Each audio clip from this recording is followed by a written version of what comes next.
Hey guys, welcome back to another video on the Inside Spurs channel. Happy Saturday evening. Hope you're well. Hope you've enjoyed a decent enough day of some football. You've seen some contentious penalty decisions, Aston Villa. And I'm actually recording this at the half-time of the United Forest game, which is up there one of the worst games of football I've watched so far. Yeah, kind of ironic when Mark Goldbridge called Ange Ball cringe ball and we're watching terrorist football by Ten Hag. But hey, there's that. We're talking a little bit about the updates around Radu Dragusin is the big one, and potentially dispelling the big rumour surrounding Conor Gallagher, Chelsea and Spurs connection. You'll see what I mean. Just want to say, if you're new, subscribe. You're very much welcome to join us for the journey. And let's jump in with the Fabrizio Romano report on Radu Dragusin. It's an exclusive, and he said, Tottenham are prepared to send a first verbal bid for Radu Dragusin after talks opened with Genoa as revealed last night. Dragusin already said yes. Todibo deal could collapse soon as timing with Nice will be slow and Tottenham want new centre-back to join next week. So I know quite a few people might be a bit annoyed about that last part. Basically, Ratcliffe is going to Man United. He doesn't really want to strengthen a Premier League rival when he obviously has an ambition to buy Man United from the Glazers. Good luck. I don't see it happening.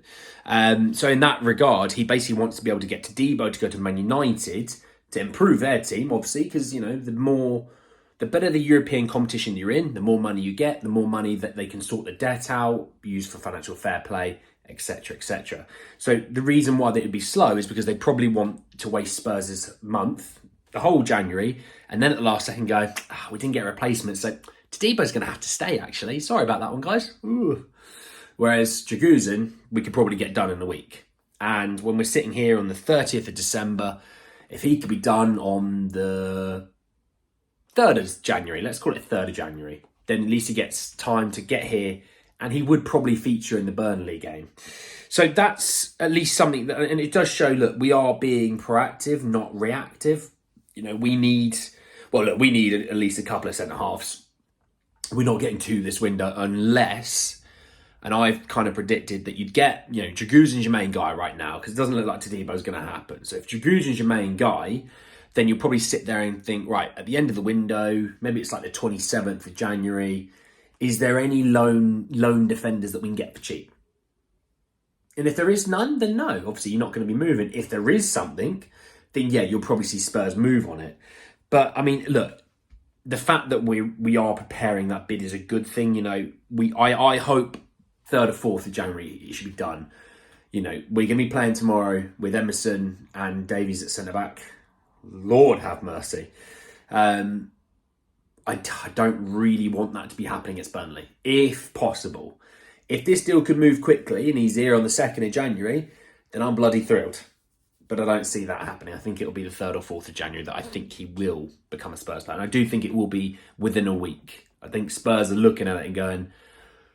We want this guy in early on in January as possible. He may not start against Burnley, but he might get half an hour against Burnley, right? But not only that, we then want to give him about 10 days worth of time to settle, get to know teammates, learn the system, because we've got Man United in the middle of the month. And if we can beat Man United, that might end completely Man United's top 4 hopes, which would be nice. Would be nice. Let's talk about this... Conor Gallagher report, and I've got a couple. The first one, 2 of them came out at the same time, but the first one was Spurs are in talks with Chelsea trying to reach an agreement for Conor Gallagher's move to Spurs. Followed up with Spurs are in negotiations with Chelsea to sign Conor Gallagher. The 2 clubs are attempting to reach an agreement for his transfer worth around 40 million. So very interesting sort of news on that, really. You know, we know that we need a midfielder. But this midfielder, he would be funded by the sale of Højbjerg. That's the way this is ever going to come about. Because Højbjerg's going to fetch it 20 to 25 million pounds, right? Something in there. Then he is going to cover about half of the fee for Conor Gallagher, which you can kind of work with. If Dragusin's going to be worth something about 25 million, you need to bring in 25 million your own money to get Conor Gallagher, then actually it's quite a feasible thing. Because of, obviously, Højbjerg's sale. Now, obviously, Højbjerg might be a loan with an obligation, and that's fine because you know you're guaranteed the money. It's just more about balancing the books till the end of the window. At the end of, towards into the summer at least. We've done it before. We've done it with Kulusevski, done it with Porro, done it with Christian Romero. Us maybe doing a Dragusin one wouldn't be shocking, if I'm honest. It wouldn't shock me if Dragusin, we do a little bit, maybe now, but the majority is pretty much sorted in the summer. It wouldn't shock me in the slightest. But I might be nuking the Conor Gallagher story. It comes from Alistair Gold, who said that Spurs are not in negotiations with Chelsea for Conor Gallagher at this time. Now, that only came out about half an hour ago from Alistair Gold, from what I've got from it. Part of me thinks, yes, maybe it isn't happening, or sorry, the conversations aren't happening right this second. But it wouldn't shock me if conversations do happen. Look, they need money for FFP and the striker. They're looking to move on from a few different players to sort of raise the funds, because obviously they're giving out 25-year contracts at the moment to get things under the books. The Gallagher one's a weird one because he is, in theory, at the moment, Chelsea's captain. I don't think he actually is Chelsea's captain. I can't remember who it is. It's Reece James.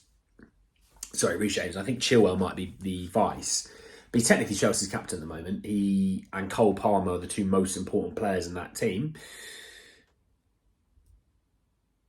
It would be interesting to see if they do actually truly want to move on from him. Chelsea fans going, why moving on from him? That's not the right thing to do. Well, Mason Mount? Moved on from Mason Mount without any issues.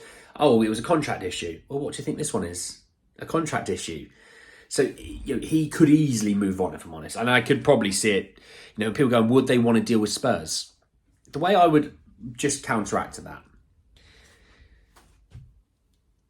if it's the difference between you and getting a top striker that you want that can fire you maybe into Europe this season and then into further European competitions for next season and onwards, you're going to do it. You'd sacrifice a little to gain a lot. And you might sacrifice Gallagher and maybe Ian Matson and go, perfect, right, those two are gone. We're going to go get Ivan Toney now. Now Ivan Toney's going to cost them big bucks, and we all know that. But what's the one thing that team needs is a 20-goal a season striker. And Chelsea would hopefully have that in Ivan Toney if they were to go for him. Because they're not getting Osimhen this window. The Osimhen would happen next window onwards, because I think he's supposed to sign a new deal with a release clause of 130 million. I can't remember exactly the number, but it kicks in for next summer. So it wouldn't be this January. I know obviously they are interested in Osimhen, but it would be obviously in January.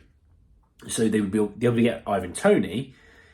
And if they want to be able to beat Arsenal to get Ivan Toney, they're going to need to sell players. Ian Matson being one, Conor Gallagher being another.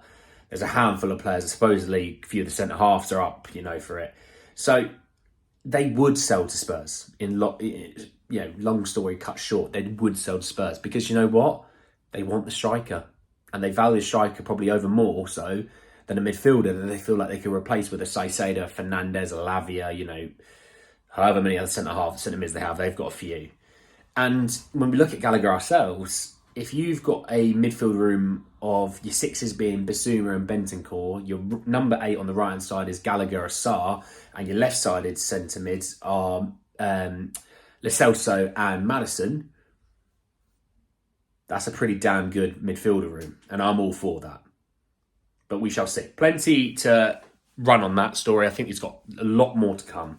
But anyway, guys, that's the end of the video. Hope you did enjoy it. Drop a like on the video if you did. Hit me in the comment section below your thoughts and feelings, obviously on the Gallagher situation, but Radu Dragusin becoming the number 1 guy. I want to know your thoughts and feelings about all of that. Subscribe to the channel if you're new and hit the bell notification for more. But anyway, guys, that's the end of the video. I'll see you all very, very soon. Take care, guys.